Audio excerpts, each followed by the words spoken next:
Right, well, there are just 18 days, goodness me, till Christmas. But sadly, for many Australians, this is a difficult time of the year.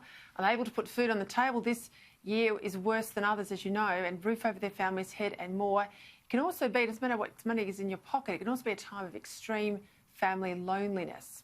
So for tonight's Year in Review, I've got a special guest for you, someone who wears the uniform of the Salvation Army, which is known to so many of us in times of need, isn't it? But he is a man who has dedicated 2 decades of his life to working with the most vulnerable members of our society. Welcome to the show, Brendan Nottle. I'm thrilled that you could be with us tonight. We've all had our own issues with COVID, whether you're in a lockdown state like Victoria or things have perhaps been a little bit easier in other states. Nonetheless, I think it's given us a bit more introspection this year, and I think going into Christmas, not being able to see our family, not being able to go to, you know, our churches or our footy clubs, all the things that give us solace throughout the year, has made us, I hope it certainly has for me, appreciate all those things that we have and make you more mindful of those who don't have those social networks, connections or indeed family. How's this year been for the Salvos? Oh, gosh, it's been an incredible year, Peter, and thanks so much for having me on. I think what we've seen is the need for us to respond in a really flexible way, unlike anything that we've had to do in the 20 years that I've been involved with the Salvation Army, particularly in Melbourne. What we've seen is 2 things. We've seen a number of people presenting to us who have never come to the Salvation Army for help before. So in the past, there have been people that have actually donated, but they've found themselves needing help. And we've often seen men turning up with a mate because they haven't been sure how to navigate a Salvation Army system or a welfare system. And they're people that feel shame and they feel overwhelmed with having to be in that position. So we've really had to, before we've started to talk about the practical needs that they have, is actually come alongside them and just let them know that they've absolutely done the right thing.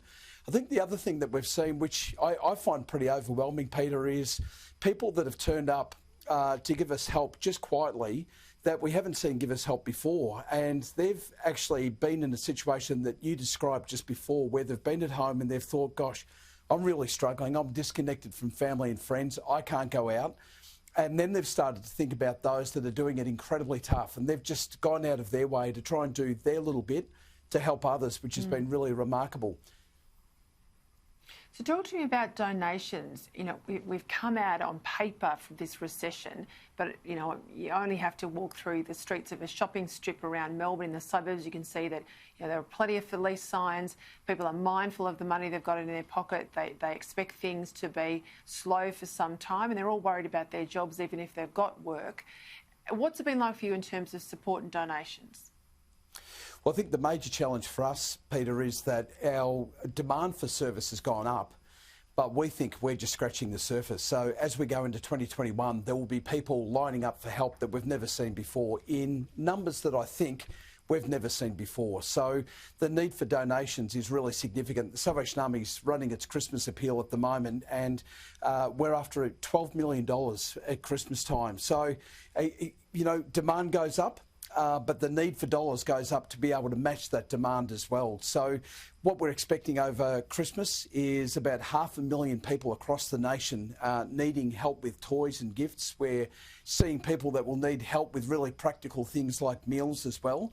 And the thing about our work, Peter, is that it's not just about giving a toy, it's not just about giving a gift or a meal, it's actually about giving people Christmas. So what that's about is actually coming alongside people and saying, you're not on your own, don't be ashamed. If you need help, it's okay. We want to encourage you to come and ask for that help. But we're with you in this, and we don't just want to give you like a transactional response where we give you a meal or we give you a toy and then send you on your way. We actually want to be in this with you for the long haul now. And to do that, we do need donations. So if people are able to help, Peter, if they go online to salvationarmy.org.au or 13 Salvos, that would be just a remarkable thing. And people may not be in a position where they can give like they've done previously, but just whatever they can give would be deeply appreciated. And is money better for you, Brendan, to be as coarse as that than, you know, presents or foodstuffs? You know, what's best for the Salvos to do the job you need to do? Well, money enables us to actually be flexible and nimble with the response. So if people need something outside of toys and meals, then if we have cash, we're able to respond accordingly. But the reality is that people are still coming in big numbers for toys, they're still coming in big numbers for meals, they're still coming in big numbers for hampers right across the whole nation. So we need to be equipped so that we can quickly respond to those needs as well. So money, obviously, but if people are able to help in other ways, that would be fantastic too. You're one of the most positive people I know, and you're at the coalface of some of the toughest work in the country. So I've got to ask you this one. What's your positive out of 2020? What can you say after you're looking back, we all do, at this pretty difficult year? What's something good you've taken out of 2020? Yeah, I think probably two things, Peter. I reckon one is there's so many people that have had life trimmed down for them. So they don't have extensive income, they don't have extra disposable income. That's been stripped away. I think the opportunity for people to connect with family and friends whenever they want, that's been stripped away. The opportunity to go out and enjoy themselves at the beach or the footy or the cricket or wherever that might be, that's been stripped away throughout the year as well. And I think what it's done is cause people to stop and reflect on what really is deeply important to them. And what we're hearing over and over again from people right across the nation is that people are deeply valuing their family, they're deeply valuing their relationships, and they're actually realising how hard it is to be isolated.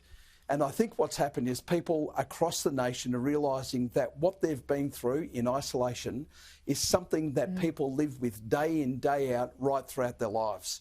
And so we're seeing an increase and uptake in people wanting to help others. So they're wanting to do that on their own, ad hoc, with a neighbour, with a friend, but they're also contacting agencies such as the Salvation Army and saying, we want to volunteer. We want to do more for those that are doing it really tough at this time. I think that's one lesson I think that's come out of this. I think for a personal lesson for me, Peter, we kept hearing from people that were lonely and isolated. So my wife Sandra and I, we did something that was a bit primitive, but we just set up a landline, diverted it to our phone, and between 6 p.m. and 8 p.m, Monday to Friday, we just had people ring in from all around the country, just have a chat. So we were clear that it wasn't a counselling service or a crisis line, but if people were lonely and just wanted to have conversation, we were there to do that. And we had people ringing who were senior executives with major corporates in our country, and they were deeply lonely and dealing with huge pressure and huge stress, and had no one to share that with. So they were just picking up the phone and having conversation with Sandra and I. We had one woman who was doing well, but had no one to share her meal with. So she'd call us and say, and make me hungry at the same time, but she'd take a photo, she'd send that through to us, and she'd say, this is what I'm having. And Sandra would say, send the recipe through to us, and she'd be saying, oh, thank you so much for your time. And I've just ended up with a really nice meal at the end of it. So I think that sort of opportunity for people to connect, and that need, that desperate need for people to connect, was really highlighted for me and for Sandra as well. I think the other thing too is we've seen, like the Victorian Parliament have actually come to us and said, can we help with providing meals for your work and for the work of other charities? And they've actually, they're on the verge now of producing their 1 millionth meal during COVID. So we're seeing people thinking creatively and thinking outside of the box about how they can help. And I think that's another really positive that's come out of this year. And look, I've got to say again, salvationarmy.org.au, this is a year where you've learned, haven't we all learned, how much human contact is important, and all the stuff doesn't really matter. So maybe just one present under the tree for the kids and some money in an envelope for someone who really needs it. I think that's a lovely, lovely sort of place to land at the end of a difficult year. Brendan Nottle, great to have you on. I love the work that you do and the Salvos does. So thank you for your time. Thanks so much for your time, and all the best, and have a wonderful Christmas, Peter, and to all your viewers as well. Thank you, Brendan. Oh, he's a terrific bloke, and they're a terrific organisation.